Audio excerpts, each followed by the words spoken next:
വർദ്ധിച്ച ദുഃഖത്തോടെ വനത്തിലേക്ക് തങ്ങളെ അനുയാത്ര ചെയ്ത നാട്ടുകാരെയെല്ലാം യുധിഷ്ഠിരൻ സമാധാന വാക്കുകൾ പറഞ്ഞ് തിരിച്ചയച്ചു.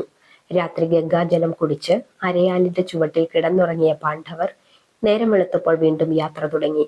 ആ സമയത്ത് കുറെ ബ്രാഹ്മണർ അവരെ പിന്തുടർന്നു. ബ്രാഹ്മണർക്ക് എന്തെങ്കിലും ഭക്ഷണം കൊടുക്കാൻ വഴി കാണാതെ യുധിഷ്ഠിരൻ ധർമ്മസങ്കടത്തിലായി.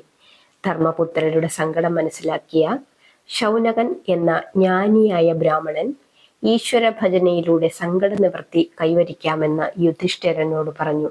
പാണ്ഡവ പുരോഹിതനായ ധൗമ്യന്റെ നിർദ്ദേശമനുസരിച്ച് യുധിഷ്ഠിരൻ സൂര്യദേവനെ തപസ് ചെയ്തു.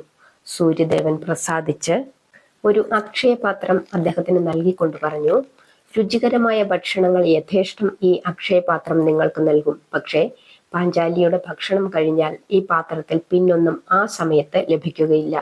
യുധിഷ്ഠിരനെ അനുഗ്രഹിച്ചുകൊണ്ട് സൂര്യദേവൻ അപ്രത്യക്ഷനായി. സന്തുഷ്ടരായ പാണ്ഡവർ ബ്രാഹ്മണരുമൊത്ത് കാമ്യകവനത്തിൽ പ്രവേശിച്ച് അവിടെ താമസമാക്കി.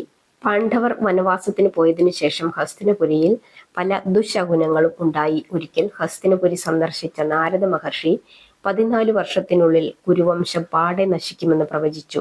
അത് ധൃതരാഷ്ട്രരുടെ മനസ്സമാധാനം കെടുത്തി.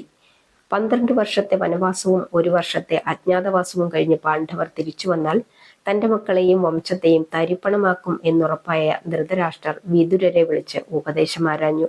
അപ്പോൾ വിതുരർ പറഞ്ഞു, വനവാസത്തിന് പോയ പാണ്ഡവരെ തിരികെ വിളിപ്പിച്ച് അവർക്ക് അർദ്ധരാജ്യം കൊടുത്ത് അവരെ സമാധാനിപ്പിക്കാൻ അങ്ങയുടെ മക്കളെ നിർബന്ധിക്കുകയല്ലാതെ മറ്റു വഴികളൊന്നും ഞാൻ കാണുന്നില്ല.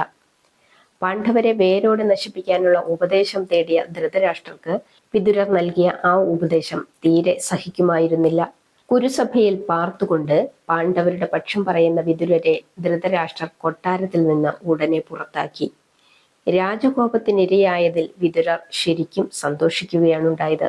അദ്ദേഹം നേരെ കാമ്യകവനത്തിൽ ചെന്ന് പാണ്ഡവരോടൊപ്പം താമസമാക്കി. പക്ഷേ വൈകിയാണെങ്കിലും ധൃതരാഷ്ട്രരുടെ ബുദ്ധിയിൽ ഒരു കാര്യം തെളിഞ്ഞു വന്നു. ബുദ്ധിമാനും നയതന്ത്രശാലിയുമായ വിതുരർ പാണ്ഡവരോടൊപ്പം താമസമാക്കിയാൽ അത് പാണ്ഡവരുടെ ശക്തി വർദ്ധിപ്പിക്കാനേ ഉപകരിക്കുകയുള്ളൂ.